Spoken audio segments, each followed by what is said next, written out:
Hello, dear students. Today we are going to learn about open elective course which is being offered by Tourism Department, School of Professional Studies, Garden City University.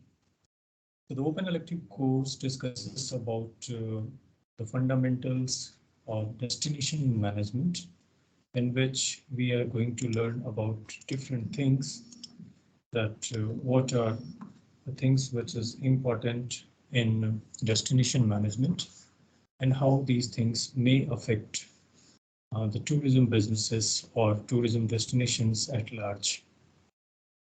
So today the session is going to be very brief, in which we are going to learn the different things which are there in the destination management syllabus. We are going to see how many units, subunits are there, and what are the key concepts which we are going to discuss in the forthcoming classes.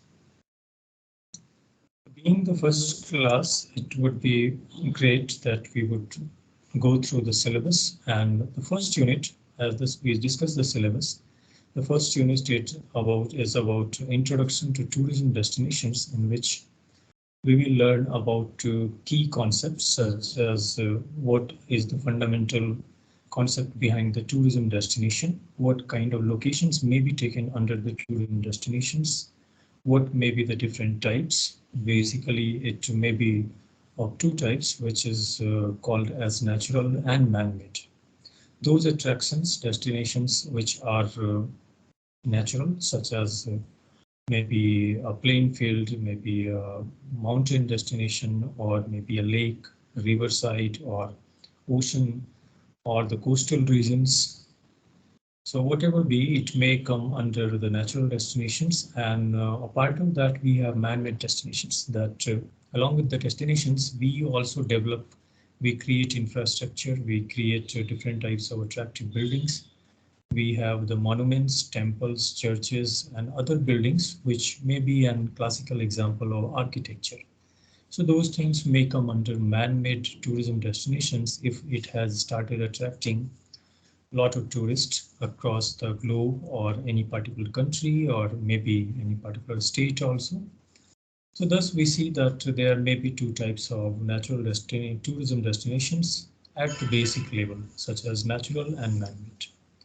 Further, we see in the second subunit various forms of destinations, characteristics of tourism destination, primary destination, secondary destination.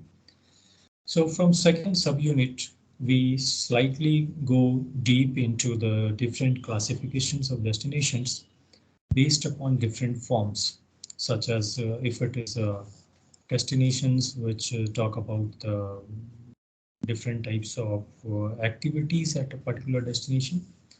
It may be related to ocean, it may be related to different sports, then the name will change. It may be related to nature, then the name will change, or the classification may change. And for each classification, we may have different types of characteristics, such as what kind of people are involved in the particular destination, what kind of people may visit the particular destinations, such as if it is a cultural destination, if it is say religious destinations, we may expect the entire family to go or most of the oldest people to go to a destination. If it is something like sports tourism, we may expect young people will go. So likewise characteristics we can discuss. Then we will discuss primary destination and secondary destination. That means whenever we go to a destination which is very much famous, and then if we have some leisure time, extra time, we also tend to visit the nearby destinations, which may be small or which we may cover within 1 hour or 2 hour destination. So here we see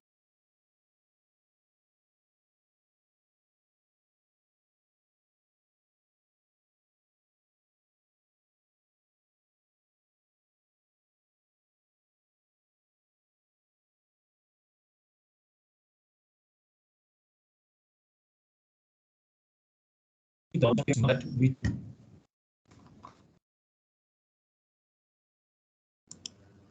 along with that we tend to visit a famous destination and a small destination as well. Further, as we move on, we see destination life cycle, that how a destination will emerge and what is the time period in which the attractiveness of the destinations may complete its life cycle. Then there is doxy concept of destination, where we discuss about the relationship between the tourists, visitors, and the local community people. That when a tourism destination is being developed, how local community will react towards the tourists or inflow of the tourists, how they will start accepting the tourists and welcoming the tourists. What may be the reasons that after some time when we see that more of the tourist footfall is there, then there might be some clashes, cultural clashes, or there might be some arguments, problems between the tourist and the local community. So those things we will learn under Doxyridic's concept of destination management and development. So these are the basic things which we take care whenever there is a new destination development, either by government or tourism departments or by private players. Fourth subunit is about destination management need for and importance of sustainable growth of destination and its business. That for what purpose or what is the need for developing a destination, what is the need of management of a particular destination, and what is importance of sustainable growth of destination. That whenever a party is going to develop a destination, how they think that destination should be developed in a sustainable way. Because usually what happens that whenever there is a destination development, there will be huge investment in form of human resource, money, infrastructure, and time. So until unless it is very much sustainable, we may not be able to make benefit, because for making a benefit out of tourism destination or any investment, we need a particular time, and mostly it will be a function of long run planning. So here in fourth subunit, we are going to see how we can make this destination development in a sustainable way. Further, we see the second unit, which is all about destination planning. So here what we see that whenever a government or private player will select a particular region or a particular attraction to be developed as a destination, then what levels of planning may be there. Such as in the very basic form in subunit 1, we will see the levels of tourism planning and development. So for example, in a brief, we can understand that if a particular destination is being developed at a district level, at a state level, or local level, we call it at the primary level of tourism planning. Likewise, if it is going bigger, going larger, or if it is able to attract the tourist from national level or global level, then the tourism planning, we may need higher stage of tourism planning to accommodate more number of tourists or to provide services for a more number of people or large number of tourists. So thereby we need to have more investment, we need to develop the destination capacity at larger level.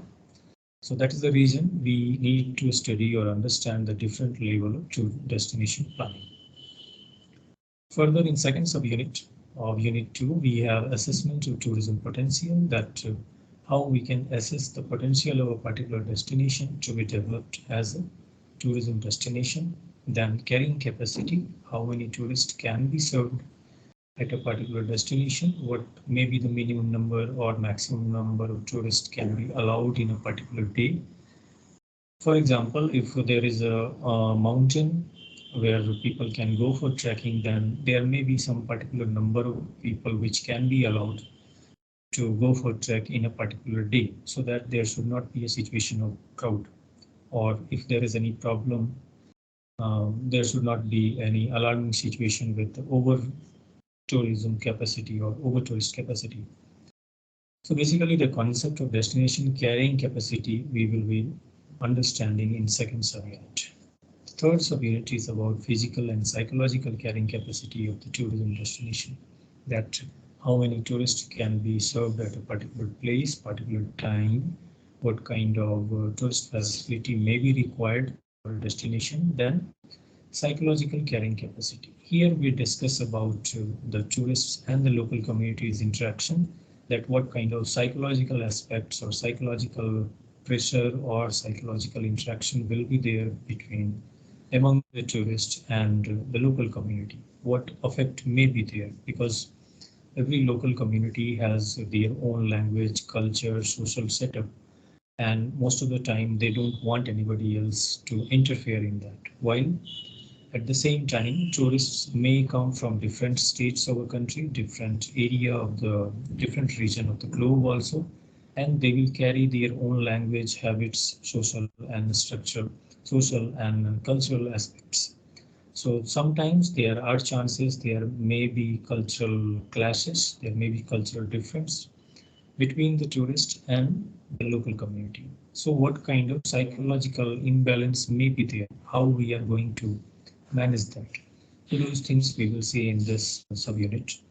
Further, we have economic, social, cultural, and environmental considerations that whenever we are developing a destination, how economic setup will be there, what kind of social, cultural, and environmental consideration we have to take into while developing a tourism destination, such as in culture, such as in economic setup, we can see that how many people are going to get a job, whether they will be the local community or people will be hired from other places or neighborhood places, what kind of social structure will be there, or social imbalance may be there, what kind of cultural effect will be there on the local community after the development of a destination, and what kind of environmental consideration we have to see, like the number of vehicles will start flying into towards the destination, whether we need to cut down the lot of trees to develop the destination, or how it is going to harm the local flora and fauna or the plant varieties or animal varieties at a destination if we are developing a destination, whether it is going to harm the environment, whether it is going to give a lot of smoke, exhaust from the vehicles or the transportation mediums. So these things will be considered in under the environmental considerations. Further, demand and supply match, design and innovations. These are the things we will see, that what kind of demand is there after development of a tourism destination. There will be a particular number of tourists which are coming, what kind of demand they carry with them, and whether the suppliers are able to supply those kind of demand, meet the demands or not. So thinking about all these aspects, how we can develop a design and how we can be more innovative so that these aspects can be covered, or there should not be any negative impact based on these aspects while developing a tourism destination. So these all topics we are going to cover under destination planning. As we move to the unit 3, where we are going to have a discussion about destination marketing. So slowly we are upgrading ourselves, such as if we have selected destination, we need to go for destination planning. After destination planning, when we have developed a particular destination, thinking about different aspects such as economic, social, cultural, and environmental, next is the time to communicate to the world about the destination, which comes under destination marketing. That how we are going to communicate to the tourists out there in the neighborhood, in the other states, or in other countries, how we are going to attract them, what kind of communication we will make.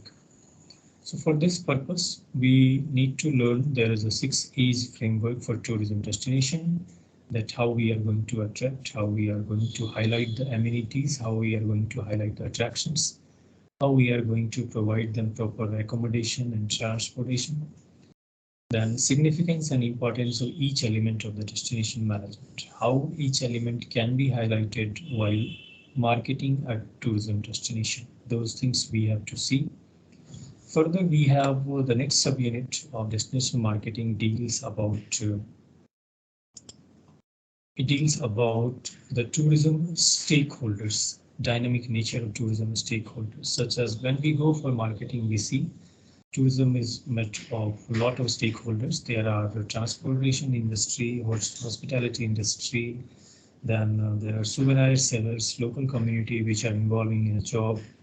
So we see there are a lot of stakeholders are there. How we are going to integrate all the stakeholders in tourism development, and how we are going to highlight their roles for marketing of the destination. Further, we see the tourism enterprises, government, local bodies, cross-functional partnerships, importance of teamwork with the various stakeholders. As we discussed that there are several stakeholders in tourism industry, and there should be a balance, there should be proper partnership, and there should be a good teamwork between the different stakeholders. For example, the tourism industry is made up, as I said, it is made up of transportation industry, accommodation, hospitality, entertainment industry, events. All those things are there, and different service providers are there in this particular industry. So there might be problem if we are not able to make a balance between the different types of suppliers. In the last subunit, we are going to see about destination marketing mix, that what kind of communication medium we are going to select, either it is print media, advertising, digital, or social media, and which is going to benefit the destination marketing. In the fourth subunit further, we see especially about destination promotion, how we are going to promote the destination, what kind of publicity medium we will adopt, and what kind of promotion mix will be applicable for a particular destination, to whom we are going to communicate, and what kind of media we are going to select for the communication. Second subunit is about role of advertisements and publicity, media and familiarization, that how many advertisement channels are there, which are suitable for a particular destination, what kind of investment we need in this advertisement, all those things we will see. Further, the last subunit in destination promotion is about current destinations of prominence, fierce and perceived destination image, social media marketing, and destination marketing. So in the last subunit, we see that we are going to discuss the latest destination promotion methods such as social media marketing, digital marketing, which is nowadays has become a communication tool for each and every type of businesses.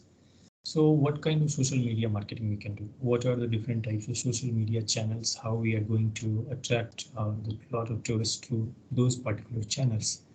What kind of investment may be required? What kind of knowledge may be required in adopting any social media marketing channel for destination promotion? And further, what kind of digital tools are available, or what kind of digital media is available for tourism marketing? So all those things we are going to see in this paper, destination marketing, destination management. So there are, as we have discussed, there are all 4 units in which we are going to discuss about. First is dealing about introduction of tourism destination. Second is about destination planning.